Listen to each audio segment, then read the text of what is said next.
तो लालदास महाराज जी को उनके वचनों की पहचान हो गई, उन वचनों की, ये तो हमारी घर की है। और गोवर्धन भाई मन में भयभीत हो रहे हैं कि औरंगजेब का निरंकुश शासन है, अगर कोई सुन लेगा तो हमारी गर्दन उड़वा देगा। तो गोवर्धन भाई कहते हैं ये बात अपन को छिपाना है, स्वामी से बताना ही है, नहीं है। लालदास महाराज को जोश आया कि हमारी घर की बात है, हम क्यों छिपाए, हम तो इन वचनों पर मर मिटेंगे। इस तरह से दोनों वाद विवाद करते हुए लाल दरवाजा में स्वामी जी भोजन करने के लिए शाम को बैठना था, उस समय पहुंचे। आगे आकर के गोवर्धन भाई ने सारी हकीकत जो मुल्ला ने बताई थी बता दिया। वो बता के चुके, इतने में लालदास भी वहां आ गए। लालदास ने ये सब देखा कि हमें तो मना कर रहे थे और ये खुद आकर के बता रहे। तो लालदास जी ने स्वामी जी से कहा, हे स्वामी जी, आपके सामने हम बैठते हैं तो हमारी भावना कुछ और होती है, जब आपके सामने से हम उठ करके चले जाते हैं तो हमारी भावना बदल जाती है। स्वामी जी समझ गए दोनों की बात से, तो उनने कहा कि आपके शाकुंभर बाई की वासना को जगाने का महत्वपूर्ण जैसा काम करने के लिए आपकी बुद्धि पर हम कैसे विश्वास करें। स्वामी जी एकदम जोश आया, उनके नूरी मुख पर इतना जोश आया, ऐसा जबराइल और असराफिल ने प्रभाव दिखाया तो उनका नूरी चेहरा जो है एकदम प्रकाश से देदीप्यमान हो गया, और ऐसा प्रतीत हुआ जैसे बिजली चमक करके उनके चेहरा पर लहरा गई हो।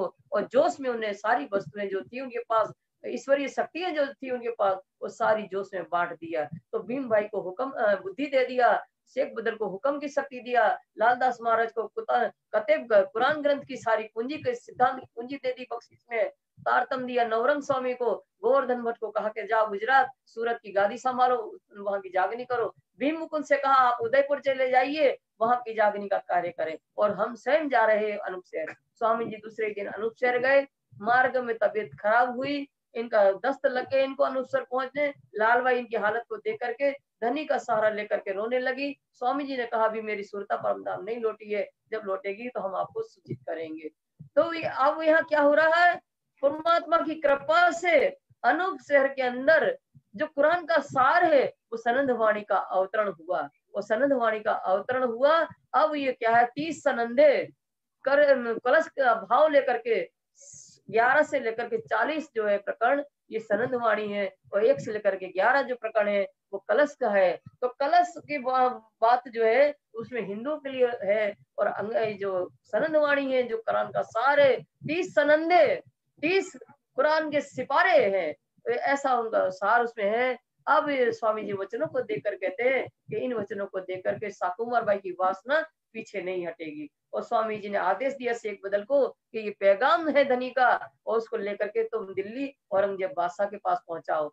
राज्य में स्वामी जी का आदेश सिरोधार्य करके शेख बदल दिल्ली के लिए रवाना हुए। उस समय जुम्मा का दिन था, नमाज पढ़ने का समय था, सब लोग ईदगाह जा रहे थे, ये शेख बदल भी वहां गए। ईदगाह में पुकार करके चिल्ला रहे, सनंद वाणी को उच्च स्वर में गा रहे, पर सबका जो है मन एकाग्र नहीं है, उनकी बात पर ध्यान नहीं दिया, उन संत के वचनों पर। और किसी ने सुना भी तो कहते ये तो हिंदी में वचन है, खुदा के वचन तो फारसी भाषा में हो, आप जो कह रहे हैं तो बरहक सत्य है, पर हमें रवा नहीं, ये स्वीकार नहीं, हिंदी में वचन होने से हमें स्वीकार नहीं है। तो फिर वहां से उठ करके शेख बदल भाई गनी बेग की हवेली में बैठ करके सनंद वाणी जो है मोहम्मद साहब की महिमा से भरपूर जो एक बिना एक मोहम्मद का प्रकरण को जब उस स्वर में गा रहा है, तो वहां का सैयद सुनकर कहते हैं क्या तुम जाहिलो जैसी अनपढ़ जैसी बात कर रहे हो, इतने पैगंबर हो गए परमात्मा का संदेश देने वाले, तुम एक मोहम्मद साहब की महिमा गा रहे हो।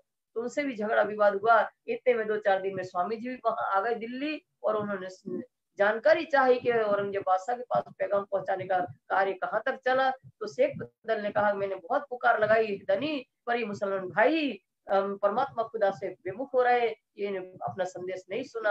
तो फिर विचार करे, स्वामी जी आप वहां विराजमान है, तो सूरत का एक सौदागर जो है स्वामी जी के दर्शन करने आया, और पहले सूरत में मिल चुका था। उनने कहा मेरे पास दज्जाल नामा एक किताब है, उसमें दज्जाल की सेना का वर्णन है। तो लालदास महाराज को भटकाता रहा, पर उन्हें वो दज्जाल नामा नहीं दिया जो हमारे पास था। कल आप लोग को दज्जाल नामा हमने सुनाया था कि दज्जाल नामा में क्या लिखा है। उसके बाद फिर उसने कहा, दज्जाल नामा तो नहीं दिया उस सौदागर ने, फिर उसने कहा कि मेरे पास तफसीर हुसैनी है। तो उनने लालदास ने कहा कि तफसीर हुसैनी में ऐसी कौन सी बात है। बोले कि कुरान का टीका जो है वो हुसैन साहब ने फारसी भाषा में किया है, और टीका जो है ये हुसैन साहब का किया हुआ ये सबसे श्रेष्ठ टीका है। तब ये बात स्वामी जी ने लालदास ने स्वामी जी को बताई। तो स्वामी जी ने कहा लालदास से वो तफसीर जरूर ले आओ, क्योंकि जो औरंगजेब साकुमारों की वासना आगेवान सखी है मीर, उनके पास तक पहुंचने के लिए ये तफसीर का जो टीका है या कुरान का ये सहयोग होगा। तो ले आओ। तो फिर भटकते रहे लालदास, पर उनने टीका भी नहीं दिया, ये तफसीर नहीं दिया। तो दयाराम भाई वहीं बैठे थे, तो स्वामी से विनती करते कह रहे, हे धनी, ये तफसीर लाने की आज्ञा मुझे दीजिए, ये काम हम करेंगे आपके हुक्म से। तो फिर दयाराम को आदेश हुआ। दयाराम ने अपने जो उनके मित्र रहते थे दिल्ली में, उन दिल्ली से उनके मित्रों से कहा कि हमारे मित्रों ने तफसीर मंगाई है, बहुत न्योरा करके मंगाई है। तो उन्होंने उनका काम किया। 40 रुपया उनको तफसीर के दिए, 2 रुपये वापस लौटाए, 38 रुपये में वो तफसीर मिली। दयाराम भाई को हाथ में दे दिया उनके मित्रों ने। वो तफसीर को देख करके कि ये तो हमारे धनी का एक काम हो गया, दयाराम भाई के मन में खुशी का पारावार नहीं रहा। वो तफसीर जो है ला करके स्वामी जी के सन्मुख रख दिया। कल आप लोगों ने यहाँ तक प्रसंग सुंदर साथ जी सुना था।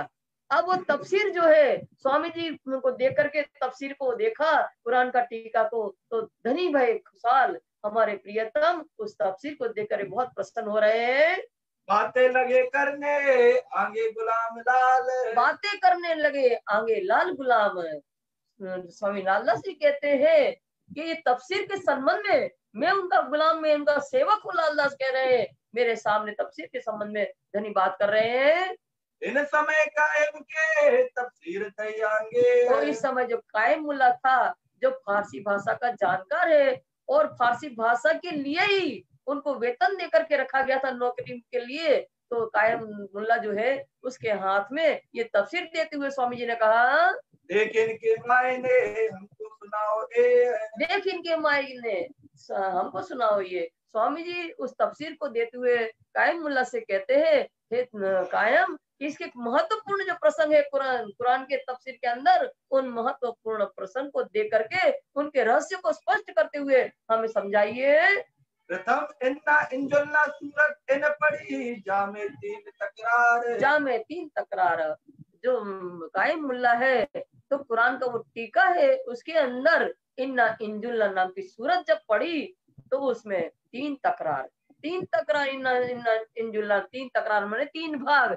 लैलतुल कद्र की जो रात है, लैल माने रात्रि, तुल माने लंबी, कद्र माने महिमावान, जिस रात्रि के अंदर ब्रह्म लीला अवतरण हुई है, वो महिमावान रात्रि का प्रसंग उसमें पाया। लैलतुल कद्र की 3 तकरार का भाग, ब्रज प्रयास अखंड जागनी का रास का जो इसमें प्रसंग पाया, तब इशारते सारी खुली जो लिखी परवरदिगार। इशारते सारी खुली जो लिखी परवरदिगार है। स्वामी जी ने उस इन्ना इंजुल्ला सूरत जब पढ़ के सुनाई और 3 तकरार का वर्णन उसमें देखा, तो स्वामी जी समझ गए। स्वामी जी समझ गए, क्या समझ गए?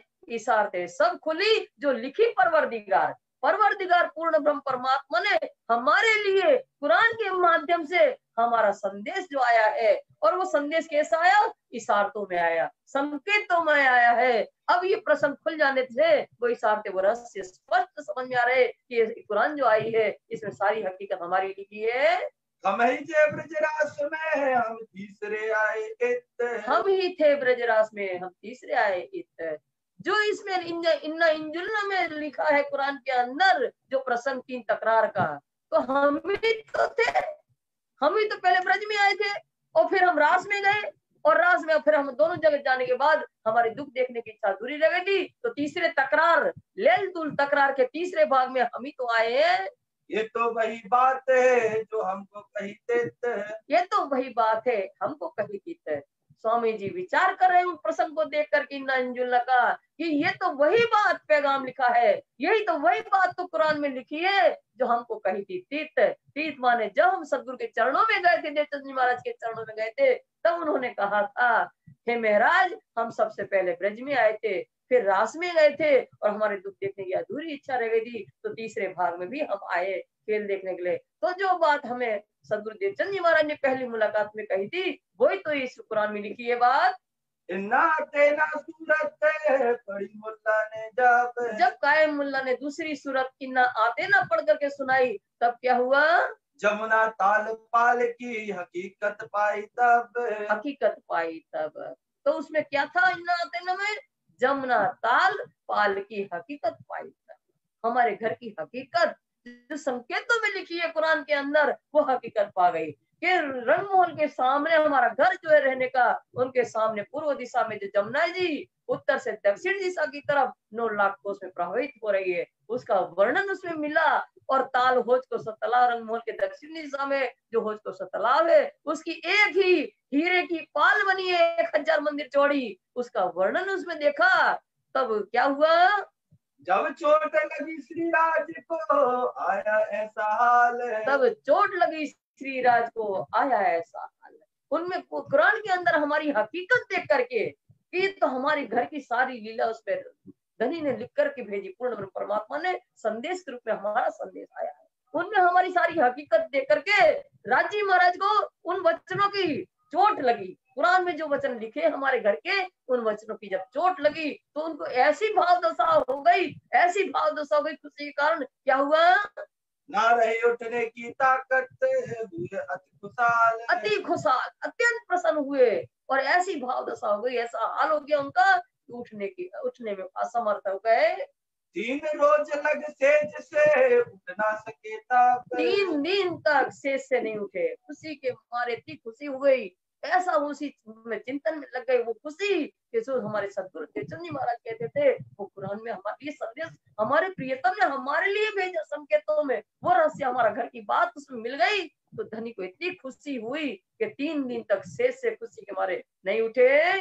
सुने सुकन तफसीर में कलाम रब्बानी जब, सुने सुकन तफसीर में कलाम रब्बानी जब, कलाम माने वचन, रब्बानी माने रब, पूर्ण ब्रह्म परमात्मा के, तफसीर माने टीका, जो कुरान के टीके का अंदर, टीका माने अर्थ है, कुरान के अर्थ तफसीर के अंदर जब रब्बानी कलाम, पूर्ण ब्रह्म परमात्मा के कलाम वचन के रूप में क्या आया, कुरान आई, उस कुरान के टीका के अंदर अपने घर की लीला जब देखी उनने, अपने घर का प्रसंग उसमें देखा, ये तो हमारे घर की बात है, तब धनी इतने प्रसन्न हो रहे हैं। साथ आगे बैठ के चर्चा करी बनाए, तो सुंदर साथ के पीछे बैठ करके उसी प्रसंग के ऊपर स्वामी जी अच्छी प्रकार चर्चा कर रहे हैं। हे सुंदर साथ जी, जो मोहम्मद साहब कुरान लाए हैं ना, उस कुरान में क्या है, हमारी हकीकत छिपी है। कुरान के अंदर ज्ञान क्या है, शरीयत का ज्ञान है सुंदर साथ जी, पर उसमें हमारे घर की हकीकत छिपी है। ये तारतम ज्ञान की वाणी जो हमारी है 18,758, ये हमारी हकीकत की लीला है, पर उसके अंदर क्या छिपा है, मार्फत छिपी है। शरीयत के अंदर हकीकत छिपी है और हकीकत के अंदर मार्फत छिपी है, वो हमारी घर की बात है। उससे जो शरीयत का ज्ञान कुरान है, पर हमारी हकीकत, हमारे घर की हकीकत सब उसमें संकेतों में है। हुई खुशाली साथ में लई साखे मिलाए, हुई खुशहाली साथ में लई साखे मिलाए।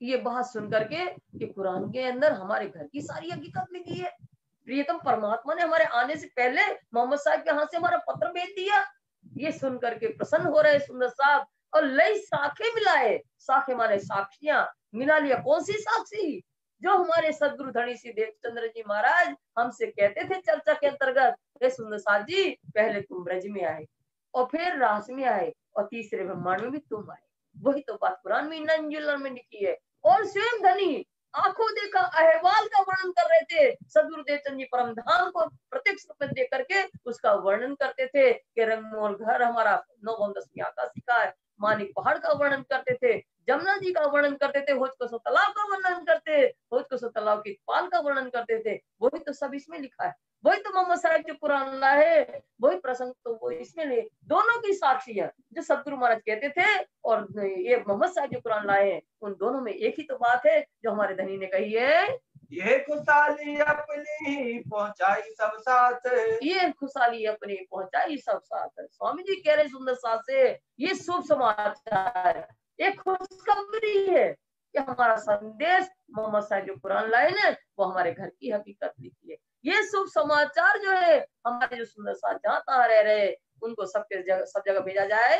ये तो मोमिन वारसी जाके हक के पकड़े हाथ, ये तो मोमिन वारसी जाके हक के पकड़े हाथ, ये मोमिनों की वारसी है क्या, कुरान। कुरान धरोहर है हमारी, क्योंकि हमारा संदेश आया है। जिस तरह से पिता की संपत्ति का वारिस बेटा होता है, इसी प्रकार ये धनी ने हमारा पत्र भेजा है कुरान के माध्यम से, उसमें हमारी सारी हकीकत लिखी है, तो उसको लेने वाला कौन है? हम है उसके वारिस, हम है उसके उत्तराधिकारी। तो पर कौन है इसके वारिस? कौन से मोमिन? तो जाके धनी पकड़े हाथ, जिनका सुंदर साथ के हाथ थाम लिए थे और माया से निकाल लिया था, उनकी आत्मा जागृत कर दी थी। वो ऐसे जागृत आत्माएं जो है ब्रह्मोमिन, उनकी वारसी है, उनकी धरोहर है कुरान। पाती लिखी उदयपुर को और 7 सवर्ण, पाती लिखी उदयपुर को और सब 7 सवर्ण। स्वामी जी सबको ये शुभ समाचार भेज रहे हैं पत्र के द्वारा उदयपुर में, और जो सुंदर साथ जहां तहां रह रहे सबको ये शुभ समाचार भेज रहे हैं। तुम ठौर ठौर पहुंचाइयो जो कोई 7 सैयन, और उसमें पत्र में ये भी लिखा कि ये शुभ समाचार जो है जगह जगह जहां जहां सुंदर साथ रह रहे हैं उन सब जगह ये शुभ समाचार आपको पत्र के द्वारा भेजना है। सुनियो भीम मुकुंद जी उद्धव केशव श्याम, सुनियो भीम मुकुंद जी उद्धव केशव श्याम, हम पाती पड़ी मोहम्मद की पाया अखंड धाम। तो ये स्वामी जी पत्र लिख रहे हैं भीम भाई उद्धव, भीम उद्धव केशव श्याम, इन सबको पत्र द्वारा कह रहे सुनिए आप, हमने मोहम्मद साहब जो कुरान हमारा पत्र लाए उसको हमने पढ़ा है। हम पाती पड़ी मोहम्मद की सब पाई हकीकत धाम, सब पाई हकीकत धाम। मोहम्मद साहब जो हमारा पत्र लाए हैं, हमारा संदेश पत्र लाए मोहम्मद साहब कुरान के माध्यम से, वो हमने पढ़ा। जब हमने पढ़ा तो सब पाई हकीकत धाम, परम धाम की सारी हकीकत संकेत जो उसमें हमारे प्रियतम ने लिखवा दी है, वो सारे संकेत वो सारे रहस्य हम पा गए, उसकी हमारी लीला हमने देख ली उसमें। अपने घर की सारते और न समझे कोई, स्वामी जी सुंदर साथ को पत्र में लिख रहे हैं, हे सुंदर साथ जी अपने घर की सारते और न समझे कोई। जो संकेतों में हमारी घर की हकीकत कुरान के अंदर लिखी है, कितने भी आलिम जालिम तालिम मुसलमान पढ़ता ज्ञाता हो जाए, पर वो कितनी बार कुरान को पढ़ जाए नहीं समझ सकते, क्योंकि वो तो लाने वाले मोहम्मद साहब पैगंबर है, वो संदेश पत्र लाने वाले हैं, पोस्टमैन है। जैसे पोस्टमैन हमारा पति बाहर रहता है, वो पोस्टमैन हमारा पत्र लेकर क्या है, पर पत्र में क्या लिखा है वो उसके उससे मतलब नहीं है, क्यों? वो तो लाने वाला है। हम अनपढ़ है तो हम कहेंगे भैया थोड़ा पढ़ के सुना दो, तो उसने पढ़ के भी सुना दिया, पर जो रस हमें आ रहा है क्योंकि उसको हमारा संदेश था तो हमें आनंद आ रहा है, उसको कोई आनंद नहीं आएगा क्योंकि उसको लाने वाला। ऐसे ही मोहम्मद साहब उस कुरान को लाने वाले पत्र वाहक है, पर संदेश हमारा आया है, इसलिए हमको पढ़ करके उसको आनंद आ रहा। इतना आनंद आया कि 3 दिन तक शेष से नहीं उठ पाए, इतना आनंद ये हमारे घर की। तो ये हमारे हकीकत है, ये हमारे समझे बगैर कोई नहीं समझ सकता है। और कोई तो समझे जो कोई दूसरा होए, जो कोई दूसरा होए, और कोई तो नहीं समझता वो कुरान में जो लिखा है उनके संकेतों को, उनके रहस्य को, उस संदेश को, और कोई तो समझे जो कोई दूसरा हो। हमारे सिवा परम धाम में कोई रहता ही नहीं है। हम रहते हैं कि हमारे प्रियतम श्यामा महारानी सुभान हमारी 12,000 ब्रह्मण्य हम रहते हैं, इसके अलावा तो कोई है नहीं। वो तो उनकी रहस्य कौन समझ सकता है? हम ही तो समझेंगे, हमारे लिए पत्र आया है। इन बात की पातियां पहुंचाई सब साथ, तो इस तरह से सारी हकीकत लिख करके, ये शुभ संदेश लिख करके सब जगह जहां जहां सुंदर साथ रह रहे हैं सब जगह भेजे गए। खुशहाली तिनको दीजियो जो लड़त दज्जाल सो बात है, खुशहाली तिनको दीजियो जो लड़त दज्जाल सो बात है। पत्र में लिखा कि ये शुभ समाचार जो है ना कि मोहम्मद साहब हमारे लिए पत्र लाए, ये संदेश हमारे लिए आया। ये शुभ समाचार किनको देना है? जो लड़त दज्जाल सो बात है, जो दज्जाल जो धर्म विरोधी लोग से उनके साथ हमारे ब्रह्मोमिन संघर्ष कर रहे हैं सत्य धर्म की स्थापना के लिए, ऐसे मोमिनों को ही शुभ समाचार पहुंचाना है। इन समय नौतनपुरी से आए पहुंचे प्रेमदास, इसी समय क्या हो रहा? कुरान की ये तफसीर की चर्चा चल रही है, स्वामी जी आनंदित हो रहे हैं, सुंदर साथ आनंदित हो रहे हैं कुरान का सार सुन करके। इसी बीच में नौतनपुरी से बिहारी जी महाराज के भेजे हुए प्रेम जी, संग जी और नाग जी, ये 3 सुंदर साथ आ गए। नाग जी संग जी शामिल आए प्रमोदने की आस, नाग जी और संग जी प्रेम जी भाई के साथ सम्मिलित होकर के ये तीनों आए प्रमोदने की आस। प्रमोदना माने उपदेश देना। किसका उपदेश? जो बिहारी जी महाराज के सिद्धांत है ना, उनका उपदेश देने के लिए आ गए तीनों। ये आए दिल्ली में सराय हवेली रोहल्ला खान, सराय हवेली रोहल्ला खान है। सराय हवेली रोहल्ला खान की सराय में, उस हवेली में स्वामी जी विराजमान है। सुंदर साथ जी वहाँ विराजमान है, कुरान की चर्चा हो रही है। उस समय ये तीनों आए हैं वहाँ। एक दावा ले बैठे ईसे का, इनका तिन पर था ईमान। एक दावा ले बैठे ईसे का, इनका तीन पर था ईमान। एक दावा ले बैठे ईसा। ईसा स्वरूप कौन है? ईसा स्वरूप सतगुरु देवचंद्र जी महाराज। ये उनके दावेदार कौन है? बिहारी जी महाराज। उनकी गादी के दावेदार कौन है? उनके पुत्र बिहारी जी महाराज। इनका था इन पर तीन पर ईमान। कौन? ये तीन आए थे ना, प्रेम जी नागरी समझी। उनका ईमान, उनका विश्वास किसके ऊपर था? बिहारी जी महाराज धाम का धनी मान करके उनके प्रति ही इनको विश्वास श्रद्धा थी। हे गिरोह यहूदन में इनो था मसनंद का काम। हे गिरो यहूदन में इनो था मसनंद का काम। तीन जो आए थे ये वैसे थे यहूदी के गिरोह में से। यहूदी माने हिंदू, हिंदू के गिरोह में से थे ये लोग। जिस प्रकार हिंदू लोग जो है मोहम्मद साहब या उनकी कुरान की बातों पर विश्वास नहीं करते हैं, उनके प्रति ईर्षा भाव रखते हैं, ये तो मुसलमान का धर्म है। उसी प्रकार ये तीनों जो स्वामी श्री प्राणनाथ जी सत्य धर्म पर समर्पित है, उनके ऊपर इनका ईमान नहीं है। इनका ईमान कहाँ है? था मसनद का काम। मसनद माने जो गादी है उसके ऊपर जो बिहारी जी महाराज विराजमान है, इनका ईमान उनकी तरफ है। अकस रखते दीन से जो बरहक इस्लाम है। जो बरहक इस्लाम है, अकस रखते दीन में। अकस माने आक्रोश, दीन माने धर्म में, जो बरहक माने सत्य, इस्लाम माने सत्य निजानंद धर्म पर समर्पित स्वामी श्री प्राणनाथ जी हैं, उनके प्रति अकस रखते थे, बैर भाव रखते थे। और इनका ईमान किनके ऊपर था? यहूदियों की भांति, हिंदुओं की भांति, जो कुरान के ऊपर विश्वास करने वाले नहीं है, जो कुरान को नहीं मानते हैं, मुसलमान को नहीं मानते हैं। इसी प्रकार ये भी स्वामी जी को नहीं मानते, उनके सिद्धांतों को नहीं मानते हैं, और ये कहा बिहारी महाराज के ऊपर विश्वास रखते हैं और इनके प्रति आक्रोश रखते हैं। रसूल साहब की बात को कबू न सुने कान। रसूल साहब की बात को कबू न सुने कान। कौन? ये तीनों आए थे, संगीना जी, प्रेम जी। ये रसूल साहब मोहम्मद साहब जो कुरान लाए थे, उन कुरान के ज्ञान को कभी सुनना नहीं चाहते वो लोग। खुदा एक मोहम्मद बरहक तापर न ल्यावे ईमान। तापर न ल्यावे ईमान। खुदा एक है और मोहम्मद साहब जो कुरान का ज्ञान लाए वो बरहक माने सत्य है, उस पर इनको विश्वास नहीं है, उनके ऊपर ईमान नहीं लाते ये लोग। ये आए मजलिस मोमिनों की, यहाँ बिना मोहम्मद और ना बात। यहाँ बिना मोहम्मद और न बात। ये आए मजलिस मोमिनों की। जब ये तीनों आए रोहिल्ला खान की सराय में, स्वामी जी आप कुरान पर चर्चा कर रहे हैं और सुंदर साहब भर के बैठा है। मजलिस मतलब सभा भर रुपए भर के बैठे हैं सुंदर साहब। और उस समय क्या हो रहा है? यहाँ बिना मोहम्मद और न कोई बात। स्वामी जी मोहम्मद साहब जो कुरान लाए हैं वो कुरान पर चर्चा हो रही है और सुंदर साहब आनंद से सुन रहे हैं। जब ये तीनों आए तब ये देखा इन लोगों ने। ये देखता जब है बड़ी चर्चा हुई खुदा की जात। ये देखता जब वो है बड़ी चर्चा हुई खुदा की जात। खुदा की जात कौन है? मोमिन बैठे खुदा की जात, उनके बीच में मोहम्मद साहब की चर्चा हो रही है, कुरान को लेकर के चर्चा हो रही है। ये देखकर तुम बहुत आश्चर्य होगा। जब रूबरू गए थी राज सो तब बातें करी मैंने जोश। जब राज्य वहां से रूबरू हुए, कौन? तीनों जब रूबरू होकर के स्वामी जी से मिले तो जोश में बातें करने लगे तीनों। अरे क्या ये कुरान की बात करते हो? ये तो मुसलमान का धर्म। अब हमारे सदगुरु देवचंद जी ने कैसा वेद कथे को ज्ञान वेदों के ज्ञान देकर के चर्चा करते रहे। बिहारी जी महाराज हमारे धाम के धनी है, वो भी तो वेदों पर आधारित चर्चा करते, और आप क्या ये कुरान पर चर्चा करते हो? ये तो इस्लाम धर्म की बात बता रहे हो आप। इस तरह से जोश में स्वामी से बात कर रहे हैं। आप आड़े कछु न देख ही इलम था फरामोश। आप आड़े कछु न देखी इलम था फरामोश। कौन? वो तीनों आए थे।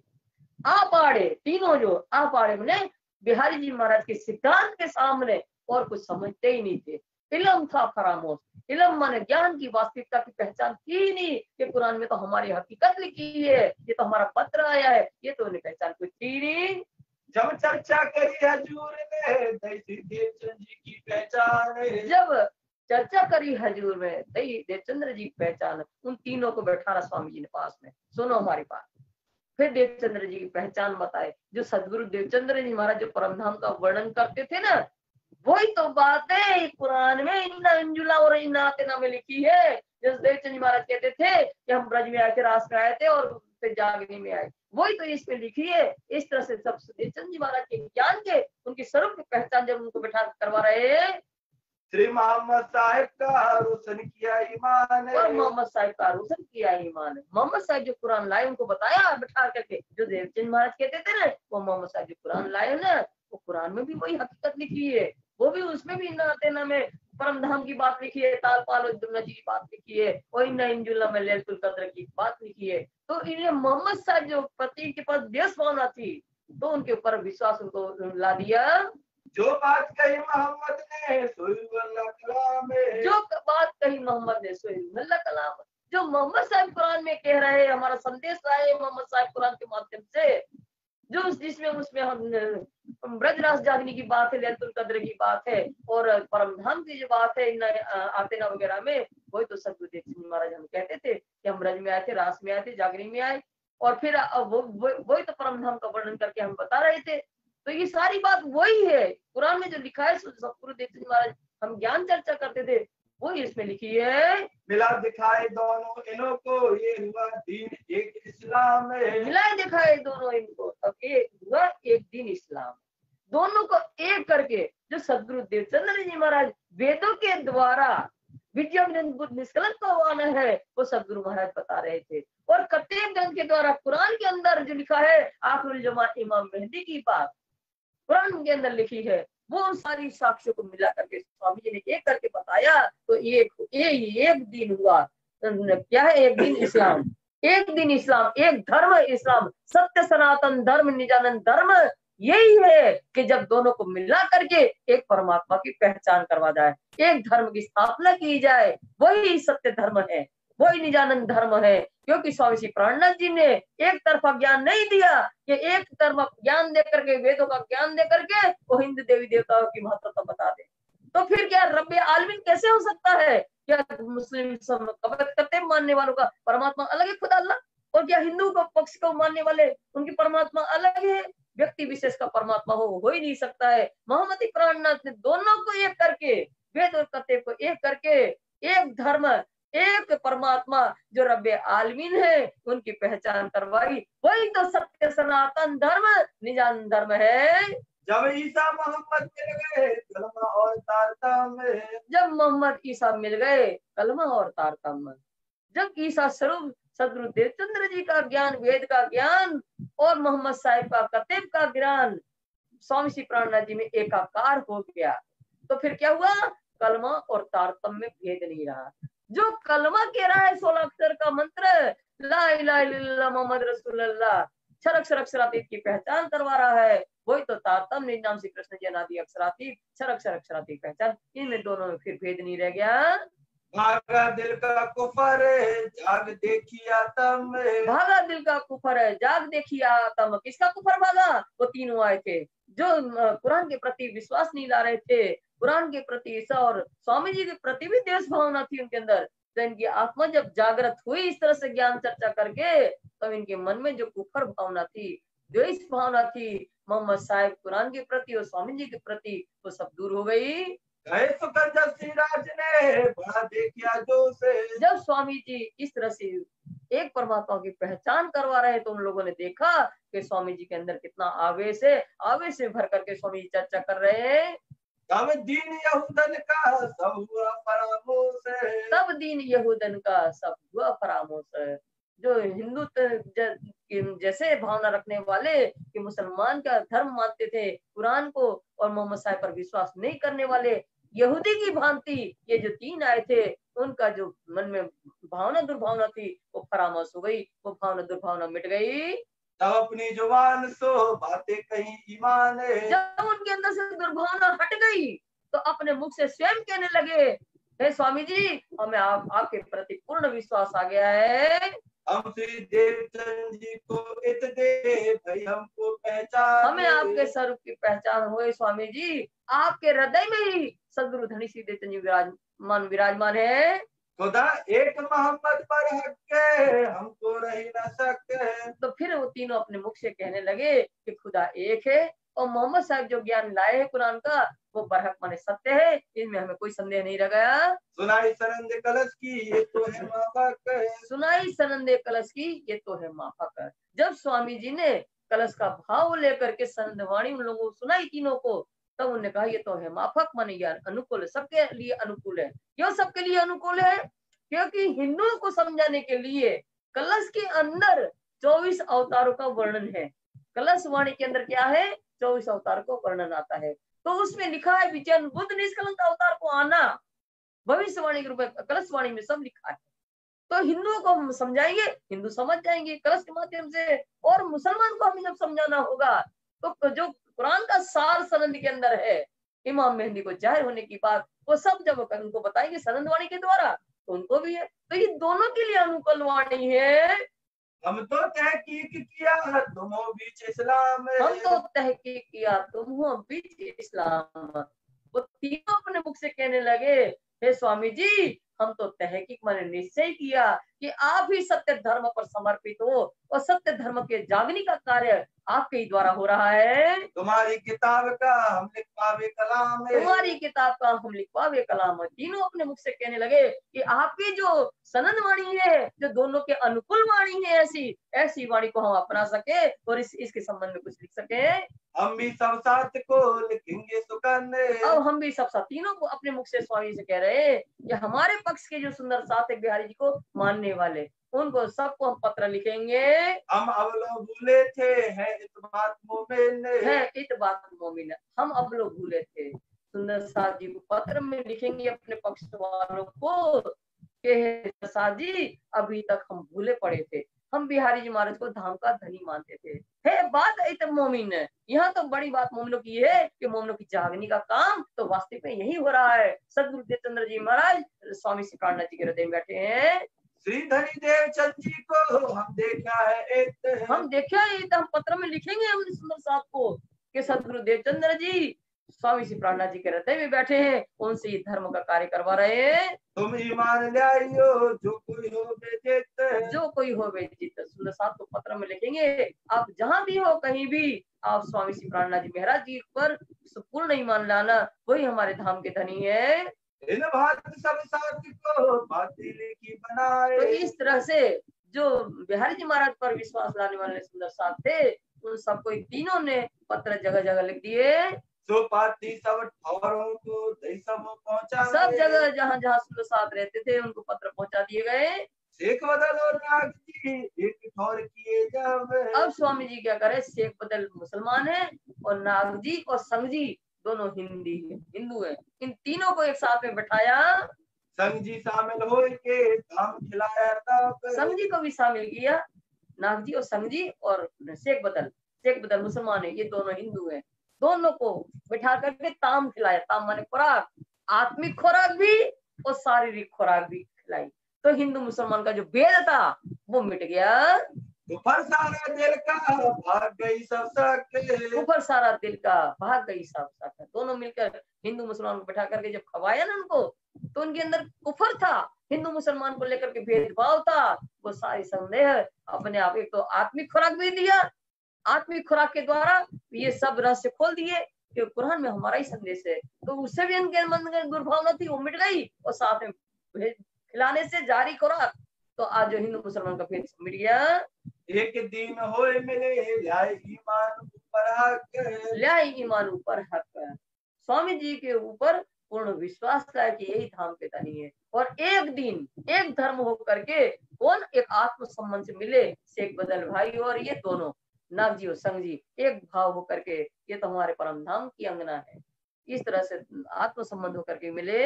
इन बात 22 दिन रहे सोबत में, तो इस तरह से वो नाग जी, संग जी और प्रेम जी 22 दिन तक स्वामी जी के सत्संग में बैठ करके सत्संग किया उनने। प्रेमदास ने देखिया बात इन किस्से से प्रेमदास जो है ना, इन किस्से से देखा उनने कि ये जो संग जी और प्रेम जी है ना, ये अंदर से कुछ है और ऊपर से कुछ है। ये समझ गए कि हमारे सामने कुछ और बातें करते हैं और स्वामी जी के सामने कुछ और बात करते हैं ये लोग। प्रेमदास ने हम तो बातें करते और, तब ये प्रेमदास ने नागी संग जी से कहा कि हमारे सामने तो आप कहते हो कि हमें तो सदगुरु देवचंद जी महाराज पर विश्वास है, उनके सिवाय कुछ और कोई है ही नहीं है। रूबरू में देखिया ईमान ले आए इस छोर, ईमान ले आए इस छोर। और रूबरू माने प्रत्यक्ष रूप में हम देख रहे हैं। कौन कह रहा है? प्रेम जी भाई कह रहे हैं दोनों से कि प्रत्यक्ष रूप में हम देख रहे हैं कि तुम अपना विश्वास इन ठोर माने स्वामी जी पर लाए हो। प्रेमदास रह गया, ये दो चले अपने मुकाम। ये दो चले अपने मुकाम। प्रेमदास जो है स्वामी जी के साथ सुंदर साथ के बीच में रह गए, और ये दोनों जो थे नाग जी और संग जी, ये अपने मुकाम नौतनपुरी के लिए लौट गए। जिन बात को आए थे सो कर चले काम। जिन बात सो आए थे सो कर चले काम। आए तो थे बिहारी जी महाराज के सिद्धांतों का उपदेश देने के लिए, पर वो उपदेश तो उनका काम नहीं आया। तो क्या करने आए थे? संपत्ति भी लेने आए थे। बिहारी जी महाराज ने सोचा कि सूरज से मेरा से हम मिले नहीं है, अब सूरज से लेकर के अभी तक में मेराज ने बहुत संपत्ति एकत्रित कर ली, तो तुम जाकर ले आओ। तो इन दोनों तीनों को इसलिए भी भेजा था। तो जो भी संपत्ति एकत्रित चढ़ावे में मिली थी स्वामी जी को, वो सारी संपत्ति नाग जी और संग जी को दे दिया। वो लेकर के चले गए। जब से पीट गई तब घेरे शैतान। जब यहाँ से लौटे नौतनपुरी जाने के लिए नाग जी संग जी, तो शैतान ने घेर लिया। दज्जाल इनके अंदर बैठ गया। बसवसा करने लगा, छीन लिया ईमान। बसवसा करने लगा। जो दज्जाल है कलयुग, उनने क्या किया? इनके हृदय में बैठ करके कुलबुलाने लगा, और स्वामी जी के प्रति जो ईमान था वो उनका छीन लिया। साथ में जहाँ मिले तहाँ बातें दुधली करे। जहाँ साथ में जा रहे मार्ग में जो भी साथ मिलता है, उनसे दुविधा पूर्ण बात करते हैं। सब कोई लगे पूछने तुम काहे जात फिरे। सब लोग रास्ता में जो मिलता है ना, वो कहते हैं आप क्यों लौट के जा रहे हो स्वामी जी के पास से? दिन से कछु बातें करे, कछु लगाए के शक। तो उससे कुछ संदेह, स्वामी जी के प्रति संदेह उत्पन्न करते हुए कुछ की कुछ बात बता रहे हैं। श्रीदेव चंद जी बिना और ना कोई हक, और न कोई हक। तो सुंदर सास से कह रहे हैं दोनों कि हम तो भाई देखो, भले मेहरा ठाकुर कुछ भी धर्म का प्रचार प्रसार करते हो, पर सदगुरु देवचंद्र जी के बगैर और कोई हक नहीं है। वही सर्वश्रेष्ठ है, वही हमारे धनी है। जब नौतनपुरी पहुंचे अपने मित्र के पास। जब ये दोनों नागजी और संग जी अपने मित्र बिहारी जी महाराज के पास नौतनपुरी पहुंचे, कहा जाए के गया बिन श्रीदेव चंद जी ना आस। वहां जाकर के बिहारी जी महाराज से कहते हैं तो और तो सब ठीक है, मगर सदगुरु देवचंद जी के बिना हमें कोई आशा नहीं है। श्रीदेव चंद जी को हम देखे बैठे उन मुकाम। पर वो देवचंद्र जी महाराज है ना बिहारी महाराज, वो देवचंद जी महाराज को हमने मेहरा ठाकुर के अंदर बैठा हुआ देखा। एक दीनकरण का सौंपया उनको काम। और सदगुरु देवचंद्र जी महाराज ने सारे संसार में एक धर्म की स्थापना करने का जो कार्य है, और सुंदर साथ की जागने का जो कार्य है, ये मेरा ठाकुर को भी उनने सौंपा है। इतनी बात सुन के उठ भागा मेहतर। इतनी बात सुन के उठ भागा मेहतर। मेहतर माने आगेवान, मुखिया। इनका सबका मुखिया कौन है? बिहारी जी महाराज धाम के धनी। इतनी बात सुनी नाग जी और संग जी के मुख से कि हमने तो सदगुरु देवचंद जी महाराज को मेरा ठाकुर के हृदय में बैठा देखा, और जागने का कार्य तो वही कर रहे हैं, और सदगुरु देवचंद जी इन्हीं को काम सौंपा है। इतना सुन करके वो भागा। बिहारी जी महाराज नाराज होकर के भागने लगे। रहो ना पास तुम्हारे झगड़ा हुआ यूं करे। रहो ना पास तुम्हारे, अब हम आपके पास नहीं रहेंगे। बिहारी जी महाराज कहते हैं जाओ तुम लोग महाराज के पास, उनके अंदर है ना देवचंद जी महाराज, यहाँ क्या रखा है, उनके पास जाओ। इस तरह से दोनों के बीच में झगड़ा हो गया। ये सब मेरे पीछे दौड़े, फिराए क्यों ये ना फिरे जे। फिराए क्यों ना फिरे जे। ये पीछे में आगे आगे बिहारी जी महाराज धाम के नहीं भाग रहे नाराज होकर के, और इनको मनाने के लिए पीछे पीछे ये दोनों भाग रहे हैं, पर वो वापस लौटे नहीं रहे किसी भी प्रकार। कदमों लाग करे आज जी बात भूल के कहिया मेरे। फिर उन दोनों ने चरण पकड़ लिए धाम के धनी बिहारी जी महाराज के, और कह दिया कि हमसे भूल के हमने ऐसा कह दिया था, ऐसी बात नहीं, आप ही के अंदर धाम के धनी विराजमान है।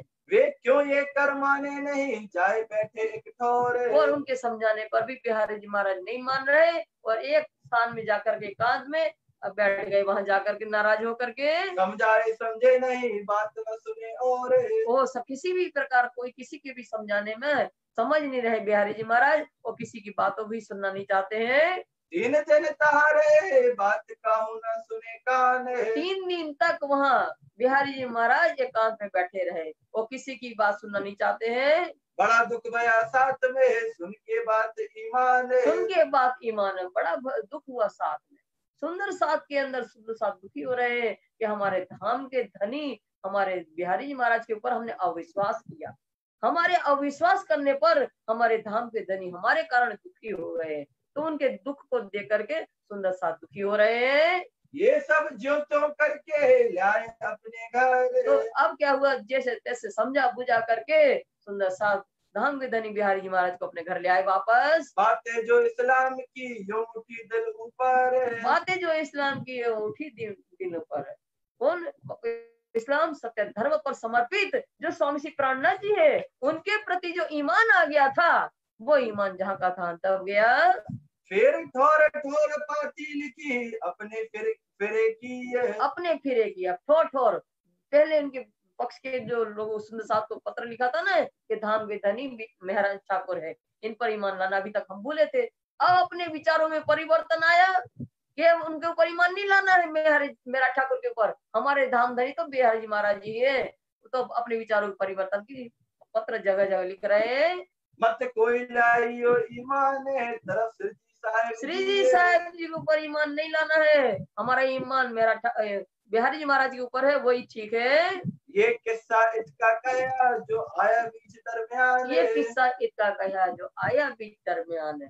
स्वामी लालदास जी कहते हैं ये प्रसंग बीच दरमियान आ गया, क्योंकि हम तो काम कर रहे थे, कुरान को देख रहे थे, तफसीर देख रहे थे, अपने घर की लीला पढ़ रहे थे, और औरंगजेब पासों को कैसे पैगाम पहुंचाना है वो हमारा कार्य चल रहा था। ये बीच में ये घटना घटित हुई, उसका प्रसंग का भी वर्णन आप लोग ने सुन लिया।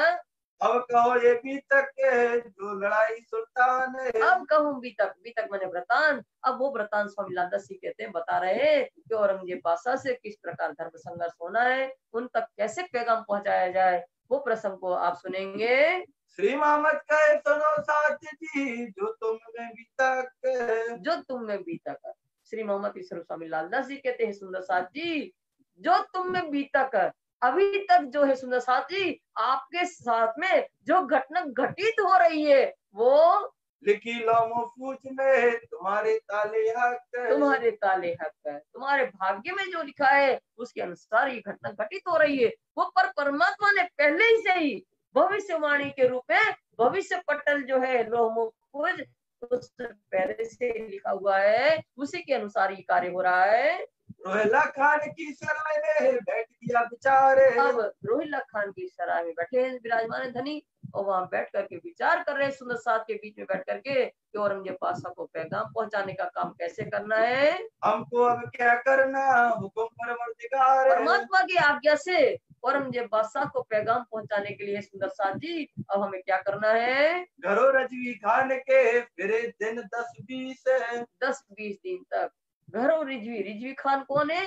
दीवान है, औरंगजेब बादशाह का दीवान है रिजवी खान। उनको परमात्मा का संदेश देने के लिए मोमिन जो है 10-20 दिन तक उनके घर भटकते रहे। चर्चा बात रसूल की उम्मीद नहीं जगदीश। चर्चा बात रसूल की उम्मीद नहीं जगदीश।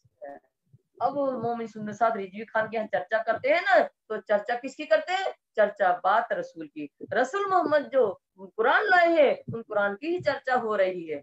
उम्मीद ना बात जगदीश है। जगदीश क्या है? बहुदेव पूजक हिंदू धर्म के जो देवी देवता है, हिंदू धर्म की कोई चर्चा नहीं हो रही है, सिर्फ कुरान पर चर्चा कर रहे हैं।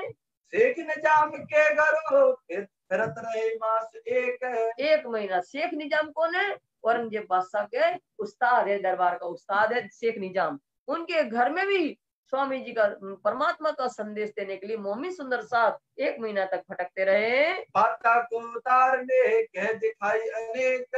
फर्ज को उतारने, अपना जो दायित्व था उसको पूर्ण करने के लिए, परमात्मा का संदेश देने के लिए वह भटकते रहे। इन बात के वास्ते कछु बात सुने इस्लाम। कछु बात सुने इस्लाम। इन लोगों के घर जाने का उद्देश्य यही था कि इस्लाम माने सत्य धर्म की वास्तविकता को, इस्लाम की वास्तविकता को ये लोग सुन ले और परमात्मा का संदेश सुन ले, इसलिए भटकते रहे। और आज उनको ये कही दुनिया तरफ तमाम है। तो शेख निजाम जो उस्ताद है उनसे तो एक दिन मोमिन सुंदर साहब ने ये कह ही दिया कि तुम सबका ध्यान संसार के ऐश्वर्य में लगा हुआ है, इसलिए आप हम परमात्मा का संदेश दे रहे हैं ना, उस संदेश की तरफ ध्यान नहीं कर रहे हो। शेख वाजिद एक फकीर है सुना ये निगाह रखे इत। सुना ये निगाह रखे इत। शेख वजीर एक, शेख निजाम एक वजीर, शेख वाजिद एक फकीर वहां रहता है दिल्ली के अंदर। मोमिनों ने सुना कि ये परमात्मा की तरफ ध्यान लगाने वाला फकीर है, सच्चा फकीर है, ऐसा उन लोगों ने सुना। तो उसके यहाँ भी 10 बार भटके, 10 वेर उनके गए, बात सुने क़यामत का संदेश देने के लिए कि अध्यात्म जागृति का समय आ गया है, आत्मा को जागृत करने का समय आ गया है। तो 10 बार ये संदेश देने के लिए गए। करी सोबत सागर मल्ल सो घरों गए 10 वेर, और सागर मल से भी सत्संग किया, उनके घर परमात्मा का संदेश देने के लिए 10 बार गए। चर्चा सुनाई बीतक, पर हुआ ना आगे जेर, पर हुआ ना आगे जेर। चर्चा सुनाई बीतक, बीतक माने वृतांत, कौन सा? ब्रह्मंगनाओं संसार में अवतरण होने का जो वर्णन है, सागर मल को सुनाया कि हम परम धाम से खेल देखने आए हैं और खेल देख करके हम वापस जाने वाले हैं। ये सारी हकीकत सुनाई। चर्चा सुनकर भी हुआ ना आगे जेर, मतलब फिर भी मोमनों के अधीन नहीं हो पाया वो। पर इनकी सोबत से गए वक्तावर के घर, और सागर मल की सोबत से, उनके पहचान से वक्तावर के घर गए। कहा जाए चर्चा करी सुनावने के खातर, तो वहां जाकर के भी ज्ञान चर्चा किया परमात्मा को संदेश सुनाने के लिए। यो और कई जगह फिर घर घर कहने को, और ऐसे अनेकों जगह दिल्ली के अंदर घर घर परमात्मा का संदेश देने के लिए भटकते रहे। पर ईमान बोए बिना क्या करे 300, पर ईमान बोए बिना क्या करे 300। जिनके अंदर परमात्मा के प्रति विश्वास की गंध नहीं है, तो क्या कर सकते हैं? चर्चा सुना करके भी कुछ नहीं हो रहा है, उनकी आत्मा जागृत नहीं हो रही है। तब करके बैठक करने लगे विचार, फिर सुंदर साथ के बीच में बैठ करके स्वामी जी के कैसे पैगाम पहुंचाया जाए विचार विमर्श कर रहे हैं। ये पोहरा दज्जाल का कोई होवे ना खबरदार, ये पोहरा दज्जाल का कोई होवे न खबरदार। स्वामी जी कह रहे हैं पोहरा माने शासन जो है, दज्जाल मुसलमान लोगों का निरंकुश शासन है। तो यहाँ जो है परमात्मा का संदेश पाकर भी कोई सावधान नहीं हो रहा, सतर्क नहीं हो रहा है। फरज आपन ऊपर है पहुंचावने पैगाम, फरज आपन ऊपर है पहुंचाने पैगाम। स्वामी जी कह रहे हैं कि परमात्मा का संदेश देने का जो दायित्व है अपने ऊपर है। क्यों अपने ऊपर है? क्योंकि हमने मूल मिलावा में बैठ करके वादा किया था कि मैं जागू तो तुम मुझे दीजिए पल में जगाए, और तुम जागे तो तुम मुझे दीजिए। तो हम जागृत आत्माएं हैं, तो जो सोई हुई आत्मा को जगाने का काम हमारा है, ये दायित्व है। इसलिए हमें परमात्मा का संदेश देना है। जो कोई मान लिया वही तो दाखिल हो इस्लाम, जो भी हमारे संदेश पर सुन करके, इस परमात्मा के संदेश को सुन करके जो परमात्मा के पर विश्वास लाएगा वही तो निजानंद धर्म में समर्पित होगा। जिस वास्ते पैगाम को पहुंचावन जरूर, इसलिए इन परमात्मा को जागृत करने के लिए परमात्मा का संदेश को पहुंचाना आवश्यक है। नलुआ लिख पहुंचाइए तब ये सुने मजकूर, नलुआ लिख पहुंचाइए तब ये सुने मजकूर। स्वामी जी सुंदर सास से कहते हैं कि ऐसा करें, अपने जितना भी हकीकत है वो पत्र में लिखें, और पत्र में लिख करके उसको मोड़ करके और फिर बांस की पोगली में डालें, तो उसको कहते हैं नलुआ। ये लिख करके नलुआ जो है उनके अधिकारी के पास भेजे, तब ये हमारी बात को सुन पाएंगे। रोहिल्ला खान के रहे मास 4, रोहिल्ला खान की सराय में स्वामी जी 4 महीना तक वहाँ रहे। चांदनी चौक में आए के करने लगे विचार, और रोहिल्ला खान की सराय से उठ करके चांदनी चौक में आए, और चांदनी चौक में आकर के स्वामी जी फिर से औरंगजेब बादशाह को पैगाम पहुंचाने के लिए विचार कर रहे हैं। कहाँ से आए के रहे हवेली दुलीचंद के, और चांदनी चौक से उठ करके स्वामी जी दुलीचंद की हवेली में आ गए। गया शोर शराबा उतरी हवेली से, तो वहां बैठे थे, तो फिर कुरान के ऊपर चर्चा कर रहे हैं, तो शोर शराबा हुआ कि हिंदू कैसे मुसलमान कुरान धर्म पढ़ रहे हैं। तो वहां लोगों ने शोर शराबा मचाया, तो दुलीचंद की हवेली भी छोड़नी पड़ी। तब इस दज्जाल ने धुलवा किया अतिजोर, तो दज्जाल जो है धर्म विरोधी लोग, इन्होंने स्वामी जी के साथ बलपूर्वक झगड़ा किया। गुलबा माने झगड़ा करना, तो बलपूर्वक स्वामी जी से झगड़ा किया। गाँव रहने ना दे वही बहुत करने लगा शोर, गाँव रहने न दे बहुत करने लगा शोर। स्वामी जी कह रहे हैं सुंदर साथ से, ये दज्जाल धर्म विरोधी लोग है ना, कहीं भी अपन को शांति से चैन से नहीं बैठने देंगे, ये शोर मचाएंगे जहाँ जाएंगे तहाँ। बैठे जाए एक ठोर है करने लगा प्रयाण, तो अब स्वामी जी एक ठोर एकांत में बैठ करके सुंदर साथ की जी के बीच में बैठ करके प्रयाण माने मंत्रणा कर रहे हैं। क्या मंत्रणा कर रहे हैं? अब कासिद भेजिए इनको दीजिए निशान, अब कासिद भेजिए इनको दीजिए निशान। स्वामी जी सुंदर साथ से कह रहे हैं कि ऐसा करें कि अपन एक पत्र में क़यामत के 7 निशान जो है उसमें लिखें, क्योंकि कुरान में लिखा है कि बड़े बड़े क़यामत के 7 निशान है, ये जाहिर हो जाएंगे तब वो लोग समझेंगे। उसमें लिखा है कि तब हम जानेंगे कि इमाम मेहदी जाहिर हो गए। तो ये 7 निशान जो है क़यामत के, वो एक पत्र में लिखे और इमाम मेहदी को जाहिर होने की हकीकत उसमें सब लिख दे। फिर उसको क्या करें, नलुआ बना करके कासिद माने पत्र वहां के द्वारा वो पत्र जो है वो सब जगह भेजे जाए। बैठे एकांत एक ठोरे, 5 किए समारे। 5 किए तुम्हारे, एकांत में बैठ करके स्वामी एकांत में एक जगह बैठे और 5 तमार 5 पत्र लिखे और 5 पत्र लिख करके उसको पुंगी बना करके और बांस की नलुए में रखे। नलुए 5 बनाए के हाजिर किए तैयार। तो बांस की पोल में वो रख करके लिफाफा कवर नहीं चलते थे, नलुआ उसमें बांस की पोल में रखा। इस तरह से 5 नलुआ बना करके तैयार करके हाजिर कर दिए। हकीकत क़यामत की और पहचान इमाम। तो उस पत्र में क्या लिखा, स्वामी लालदास जी कहते हैं कि हकीकत क़यामत की और इमाम की पहचान है। तो क़यामत के समय होने वाले 7 निशानों की हकीकत लिखी और इमाम मेहदी स्वरूप की पहचान, ये 7 निशान जाहिर हो गए हैं, इमाम मेहदी जाहिर हो गए, ये सारी पहचान स्वामी सिप्रान इमाम मेहदी की लिख दी गई। उसमें हजरत ईसा आया हकीकत दीन इस्लाम, हकीकत दीन इस्लाम, उसमें 7 क़यामत के निशान लिखते हुए कहते हैं, पहला निशान लिखा कि हजरत ईसा आया। हजरत ईसा कौन है, ईसा रूहल्लाह श्यामा जी के अवतार सदगुरुदेव चंद जी महाराज इल्म लुदन्नी लेकर के आए। हकीकत दीन इस्लाम, इस्लाम धर्म की वास्तविकता को लेकर के आ गए हैं और आएंगे। उसमें लिखा है कि ईसा रूहल्लाह आएंगे तो 2 तनों में बैठ करके 2 जामा धारण करेंगे, वो सारी हकीकत उसमें लिख दिया। असराफील जबराइल उतरे अर्श से, और ये भी क़यामत के निशान है कि असराफील आएगा, जबराइल आएगा, ये भी क़यामत के ही निशान है। तो असराफील जागृत बुद्धि का फिरस्ता, जबराइल उस परमात्मा के आवेश का फिरस्ता, ये दोनों अरस परम धाम से अवतरित होकर के मोमनों की रक्षा के लिए आ गए हैं। और लड़ाई दज्जाल की सब लिखी उनमें, सब लिखी उनमें। और ये भी दज्जाल का भी निशान है कि दज्जाल क्या करेगा, मोमनों के साथ संघर्ष करेगा। दज्जाल क्या है, दज्जाल सत्य धर्म के लिए स्थापना करने के लिए इमाम और ईसा से दोनों से दज्जाल लड़ेगा। तो ये दज्जाल का निशान भी उसमें लिखा वास्ते दीन इस्लाम धर्म की पहचान के लिए लिख दिया गया। आजूज माजूज जाहिर है उगा सूर मगरब पे, उगा सूर मगरब पर, ये भी निशान है आजूज और माजूज।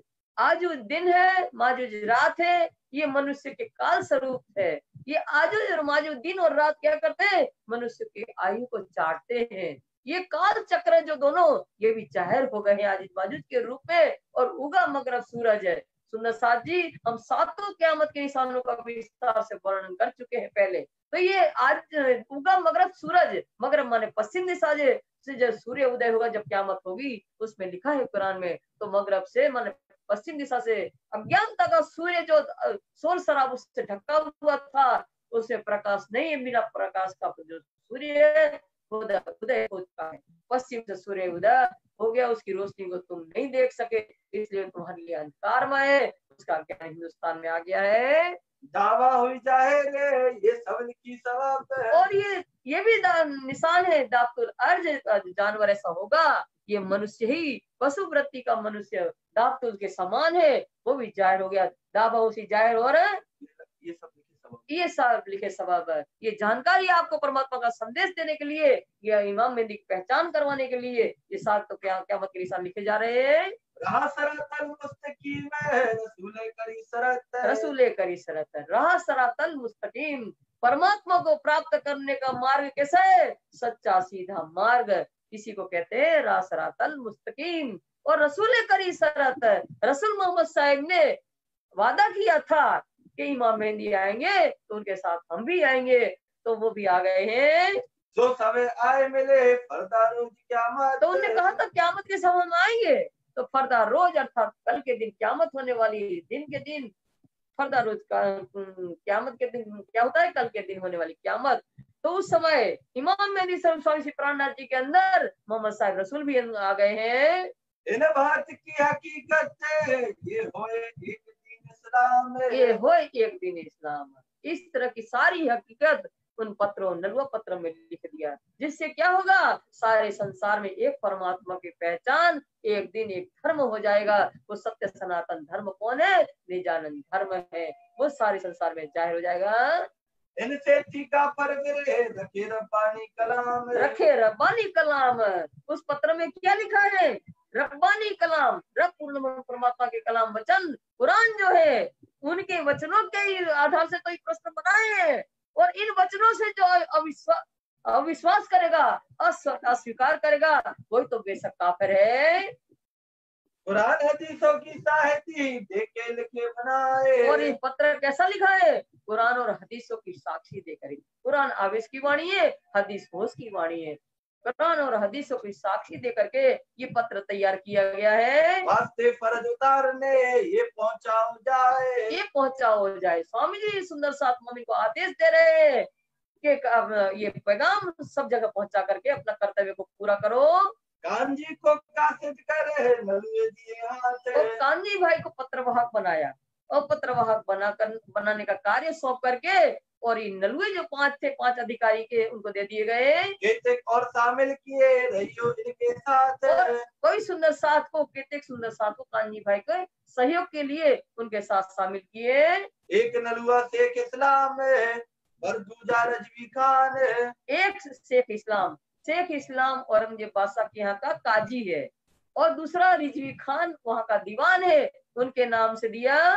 तीसरा शेख निजाम पर ये किनको हो पहचान, और तीसरा शेख निजाम वहाँ का उस्ताद है औरंगजेब बादशाह के दरबार का। स्वामी जी कहते हैं कि देखिए इनमें से किनको इमाम मेहंदी स्वरूप की पहचान हो पा रही है। चौथा आकिल खान को, पांचवा सिद्दीक औलाद। और चौथा जो है पत्र आकिल खान कौन है? औरंगजेब बादशाह का मौलवी है। और 5वां सिद्दीक औलाद कौन है? औरंगजेब बादशाह के दरबार का कोतवाल है। इन 5 जगह 5 अधिकारियों के ऊपर ये 5 नलुए भेजे जा रहे हैं।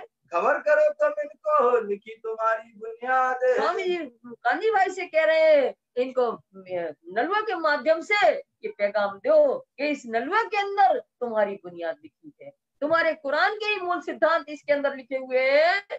काजी ने नलुआ लिया, पूछी फकीरी की बात। पूछी फकीर की बात। काजी कौन है? शेख इस्लाम काजी ने नलुआ लिया कांजी भाई के हाथ से, और फकीर की जानकारी चाहिए कि फकीर कौन है, कहाँ बैठे हैं, कहाँ फकीर रहते हैं, कौन तुम्हारी जात। और फकीर वो कहाँ रहते हैं जिन्हें भेजा है, और उनका फकीर का जाति धर्म क्या है। हम कासिद पे ठार तू करे खिदमत अपने अरत, करे खिदमत अपने अरत है। तो कांजी भाई कहते हैं हम तो कासिद है, पत्रवाहक है, पेटार तू है, पेट का पालन करने के लिए करते हैं, वो हम तो उसकी खिदमत बने सेवा करते हैं, जो हमें मजदूरी देता है उनकी हम सेवा करते हैं। हम मेहनत इनकी करे गांठ से छोड़ के देवे ग्रंथ, हम उनकी मजदूरी करते हैं, जो गांठ से, कमर से, काट से खोल करके हम पैसा दे, उनकी हम मजदूरी करते हैं। पहाड़ से भेजा फकीर ने तुम्हें पहुंचावने पैगाम। और वो फकीर जो है ना पैगाम दे करके, वो तो पहाड़ पे बैठे, उनने आपके पास ही पैगाम भेजा है। गया और भी गाँव पर कि मुझ पर ही निष्ठा में। तो फिर उन्होंने कहा शेख इस्लाम ने कि भाई आप ये मेरे लिए सिर्फ पत्र लाए हो कि और भी किसी के लिए लाए वैसे पत्र? कहीं 4 नलुए और हैं जिनके लिए नाम है। तब शेख इस्लाम से कह रहे हैं कि एक तो हमने आपको दिया, इसी तरह के 4 नलुए 4 अधिकारी के पास और है, उनके नाम बताए कि एक तो रिजवी खान का है, दूसरा शेख निजाम का है, और तीसरा आकिल खान का है, और चौथा सिद्दीक औलाद का है। एक आपको शेख इस्लाम जी आपको दिया है। जिनके डेरे जा तो पहुंचावने पैगाम। अब उन चारों के निवास स्थान पर हम ये पैगाम देने के लिए जा रहे हैं। तब काजी रजा दही लेके जाओ तुम। तब काजी शेख इस्लाम ने जाने की अनुमति दी कि जाइए जाइए वहाँ चारों की आप पहुंचा के आइए। जिनका जवाब ले आओ कैसा हो तो हुक्म है। कैसा हो तो काम, पहले उन चारों के पास लेकर के उनका उत्तर ले आओ, फिर खुदा का आदेश होगा वैसा हम भी जवाब देंगे। कांजी वहां से चले द्वार आया शेख निजाम। और वहां से चलकर शेख इस्लाम के यहाँ से चल करके कांजी भाई शेख निजाम जो उस्ताद है औरंगजेब बादशाह का, उनके घर आ गए। नलुआ पहुंचाया अंदर हम आए लेकर काम। अंदर नलुआ भेजते हुए शेख निजाम के यहाँ कांजी भाई और कहने लगे हम परमात्मा का संदेश लाए हैं, हे शेख निजाम जी ये हमारा इस पत्र का उत्तर दे करके हमारा कार्य पूरा करिए। शेख निजाम बुलाए के पूछी हकीकत। तो शेख निजाम ने अंदर बुलाया कांजी भाई को और नलुए की सारी हकीकत पूछी। तुमको किसने भेजा लिख के दौर क़यामत। हे भाई कासिद, आपको ये क़यामत का संदेश देकर के किसने भेजा है हमारे पास? तब जवाब दिया कांजी, हमको भेजा फकीर। तो कांजी भाई ने कहा कि फकीर ने हमें भेजा है। सैयद मोहम्मद इब्न इस्लाम बैठा गौसे एक तीर। बैठा गोसे एक तीर। फकीर अपने आप का नाम बताते हैं सैयद मोहम्मद इब्न इस्लाम। सैयद माने हजरत मोहम्मद, इब्न माने वारिस। वो अपने आप को हजरत मोहम्मद और धर्म का वारिस, इस्लाम का वारिस समझते हैं, एकमात्र अधिकारी समझते हैं। और बैठा गोसे तीर, गोसे माने एकांत में, तीर माने पास में। वो फकीर जो है एकांत में एक स्थान में बैठे हैं। और भी काहू के कागज के लिखे हमें पर। तो फिर उन्हें शेख निजाम ने पूछा कि इस तरह से पत्र हमारे लिए लाए हो कि और भी किसी के लिए लाए हो? तब जवाब दिया कांजे है पांचों ऊपर। तो उन्हें जवाब दिया कि 5 अधिकारी के लिए हम ऐसे पत्र लाए हैं। नाम कह दिखाए तिनके एक दिया काजी इस्लाम। तो उनके नाम सुना रहे कि शेख इस्लाम के हम दिया है शेख निजाम जी, और दूसरा शेख निजाम आपको दिया है, और 3 और हमारे पास है। आकिल खान को देने जाना है, रिजवी खान को देने जाना है, और सीधी फुलाद को देने जाना है।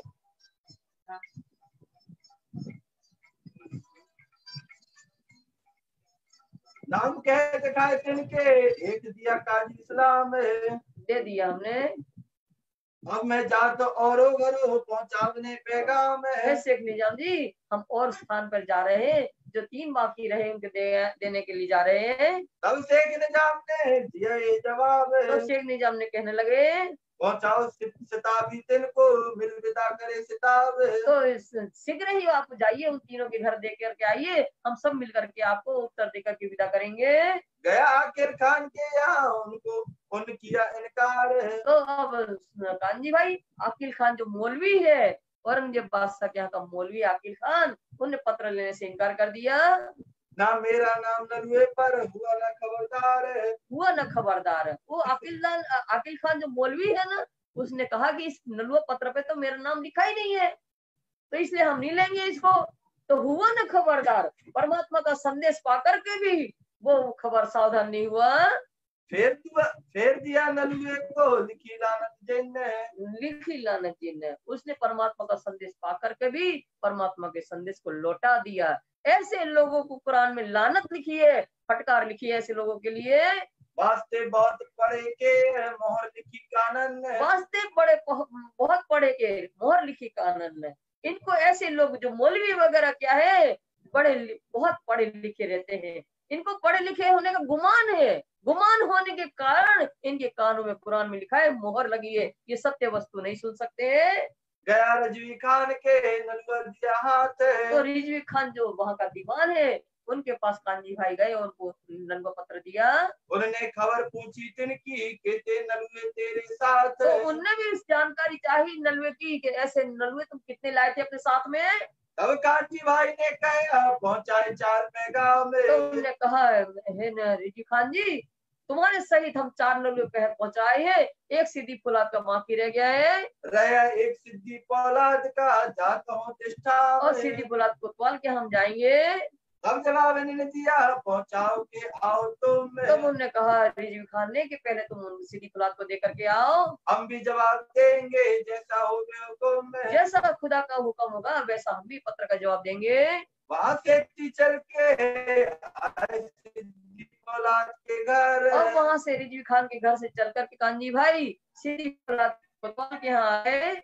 नलुआ दिया हाथ में और नलुआ हाथ में देते हुए नलुआ के सारा वृतांत सुना दिया, क्योंकि ये भी पूछेंगे कि कितने तुम नलुए लाए, किसके लिए आए। तो कांजी भाई ने पहले ही से सब हकीकत बता दिया। सुनो इनका उत्तर मैं पाऊं किताब। तब ये कांजी भाई कहते बात सुनिए, आपके पास जो हम पत्र लेकर के आए हैं नलुआ, इसका उत्तर शीघ्र ही देने की कृपा करें। तब कहा सिद्धि है और जवाब है। तब सीधी फौलाद ने कहा कि पहले उन 4 जन को दे के आए हो ना, पहले उनका जवाब लेकर के आओ। 5 पैगाम पहुंचाए के आए मिले मोमिन। 5 अधिकारियों के पास कांजी भाई पैगाम दे करके नलुआ पत्र पहुंचा करके सुंदर साहब के पास आ गए। सारों की खबर के बीतक कहे वचन बीतक कहे वचन। जो आज जो बीता वो सारी हकीकत जो पांचों अधिकारी के पास गए कांजी भाई, जिसने जो जो कहा वो सारी हकीकत सुंदर साहब के बीच में कांजी भाई बता रहे हैं। ये हकीकत लेके दौड़े पास श्रीराज। और एक व्यक्ति जो है ये सारी नलवों की हकीकत लेकर के और वो स्वामी जी के पास बताने जा रहे, पूरा करने पड़ता। कई सारी बीतक जो गुजरी है आज, वो सारी हकीकत नलवों पहुंचाने में जो व्यतीत हुआ उनके साथ कांजी भाई के पास, वो सारी हकीकत स्वामी जी को बता रहे हैं। फिर सवारे पैर में है कांजी फिरा सवन। और दूसरे दिन प्रातः फिर सबके पास उत्तर पाने के लिए कांजी भाई सभी अधिकारी के घर जा रहे हैं। एक डारे दूसरे पर जवाब न दिया किन्ने, एक डारे दूसरे पर जवाब देने को कोई पहले ही नहीं कर रहा, सब एक दूसरे पर डाल रहे हैं कि इनसे लेकर क्या फिर उनसे लेकर क्या, ऐसा कर रहे हैं। यो करते सवन के फिर 15 दिन। इस तरह से उत्तर पाने के लिए सबके घर कांजी भाई 15 दिन भटकते रहे। कोई ईमान है नहीं बिना खास मोमिन, बिना खास मोमिन। सिर्फ मोमिनों के अंदर ही परमात्मा के प्रति विश्वास है, बाकी किसी के अंदर परमात्मा के प्रति विश्वास की गंध तक नहीं है। चाहे जो का शेख निजाम के यहाँ मोहे जो जवाब। तब कांजी भाई शेख निजाम जो है उस्ताद उनके झुक करके कह रहे हैं, कृपा करके हमें आप हमारा पत्र के जवाब दीजिए।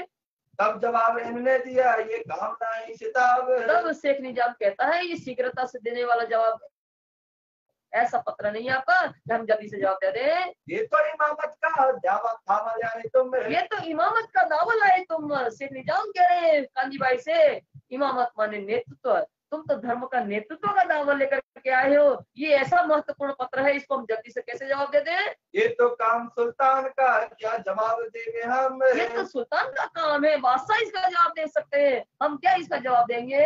हम सब मिलके एक ठोर करे जवाब, एक ठोर करे जवाब। शेख निजाम कह रहे हैं उनसे कांजी भाई से ये बहुत महत्वपूर्ण पत्र है, हम 5 के ऊपर तुम लाए थे, हम 5 मिलेंगे बैठ करके एक जगह बैठेंगे, फिर 5 की बुद्धि लगाएंगे उसमें, फिर तुम्हें 5 मिलकर जवाब देंगे। इत कई खलक मिलेगी ना हो काम सिताब, इत कई खलक मिलेगी ना होवे काम सिताब। कांजी शेख निजाम कह रहे हैं क्योंकि औरंगजेब बादशाह का दरबार में बैठने वाला उस्ताद है, तो वहाँ इस दरबार में इस समय कई लोग आते हैं, तो इसलिए जल्दी से आपको जवाब नहीं दे पाएंगे हम। गया काजी के घरे किया जवाब तलब, किया जवाब तलब, तलब माने चाहे ना, काजी कौन है, शेख इस्लाम। शेख इस्लाम के यहाँ गए कांजी भाई और जवाब का चाहना किया कि हमारे पत्र का उत्तर दीजिए। ना होवे काम एक मुझसे जो मैं जवाब करूं आप, ये काम मेरे अकेले का बस का नहीं कि हम आपको जवाब दे, हम सब मिलकर के देंगे। बात बड़ी लाए तुम है ये मुकदमा क्यामत, आप बहुत महत्वपूर्ण संदेश लेकर के आए, क्यामत का दावा लेकर के आए हो, क्यामत का संदेश लेकर के आए हो, ये काम ऐसा नहीं है। मैं तो पढ़ते पढ़ते क्यामत के सातों निशान पढ़ पढ़ करके थक गया। मैं पढ़त पढ़त आज भाया डारा कागज से, हम पढ़ पढ़ करके थक गए, तब हमने एक तरफ वो डाल दिया कागज आपका। हम 5 इकट्ठे मिलके देवेंगे उत्तर, हम 5 जब एक साथ बैठेंगे तब इसका सोच समझ करके जवाब देंगे आपको। तब तुम फकीरों को जाए के जो फिर आप फकीर के पास जाना और उनको उत्तर दे देना। सिद्धि पौलाद के घरों जाए के पहुंचे थे, और कांजी भाई सिद्धि पौलाद कोतवाल है, उनके पास गए उत्तर देने के लिए। तलब करी जवाब की मुझे फकीरी ना देवे मेहनत, मुझे फकीर न देवे मेहनत। तलब मैंने चाहे न किया कि हमने आपको जो पत्र दिया था पैगाम, उसका उत्तर अवश्य दीजिए। फिर सीधी बोला जी वो फकीर जो है मुझे परिश्रम नहीं देंगे, मैं गरीब आदमी हूँ, मुझे आप जवाब जरूर दे। सिद्धि ने जवाब दिया ये काजी मुल्ला का काम है। सीधी मुल्ला ने कहा मैं तो कोतवाल हूँ और ये धर्म की बात काजी मुल्ला की बात है, कुरान की बात तो काजी मुल्ला जानते हैं, हम तो डंडा चलाना जानते हैं, गुंडों को मार करके सीधा करते हैं, ये काम हमारा है। ये जो इस्लाम धर्म की बात के बारे में तो काजी मुल्ला ही जानते हैं। मैं क्या जानो कुरान की हकीकत दीन इस्लाम है, हकीकत दीन इस्लाम में कुरान की हुआ हकीकत दीन इस्लाम मतलब सत्य धर्म की वास्तविकता को हम क्या समझेंगे। तब जवाब कांजी ने तुम खबर करो सुल्तान, तब कांजी ने कहा सीधी पुला से कि तुम नहीं जानते, अच्छी बात है नहीं जानो, पर तुम है ना ये मेरा संदेश औरंगजेब बादशाह तक पहुंचा दो। वो आप ही जवाब देंगे उन्हें सब पहचान, वो अपने आप जवाब देंगे, उनको इन सब बातों का पहचान, ईमानदारी स्वरूप की भी पहचान है, स्वयं जवाब देंगे। गया हमारा बुता नहीं बात ना निकसे मुख। गया हमारा बुता नहीं बात न नेक से मुख। हमारे अंदर की सामर्थ्यता नहीं है, कोतवाल कह रहा है कि हम औरंगजेब बादशाह के सामने इस तरह की बात कर सके। हमारे मुख से तो एक शब्द भी नहीं निकल सकता उनके सामने। भूल चूक वचन कहे तो बड़े पावे दुख। अगर हम कहीं कहने का साहस भी करें और भूल चूक से हमारे मुख से कोई ऐसा शब्द निकल जाए तो हमें बहुत दुख सहन करना पड़ेगा। से फेर के गया रजवी खान। और वहां से सीधी फौलाद को घर से लौट करके रिजवी खान के यहाँ गए। कहा जाए जवान को पुकारा देव दीवान। तो दीवान को पुकारते हुए कहा कानजी भाई ने, हे दीवान साहब, रिजवी जी हमारे पत्र का उत्तर जल्दी दीजिए। मैं तुम पर आया शादी के वचन। शादी माने खुशी के वचन। तो कांजी भाई कहते हैं दीवान साहब, हम आपके ऊपर शुभ समाचार लाए, खुशी के वचन लाए कि इमाम मेहंदी जाहिर हो गए हैं, क़यामत का समाचार लेकर के आए हैं। तुम सुना अपने दिल में करो खुशहाली मन। तो इस तरह से इमाम मेहंदी के अवतरण की बात और क़यामत की बात सुन करके आपको तो आनंदित होना चाहिए अपने मन में। तब जवाब इन्हें दिया क्या शादी करें हम। तब रिजवी खान कहता है कि क्या शादी करें हम, क्या हम खुशी मनाए, हमें तो चाहिए आज ही क्या मत ले आया चाहिए मारे तुम। आज ही तो क्या क़यामत का संदेश लेकर के आए, हमें तो जी चाहता है कि तुम मार डाले।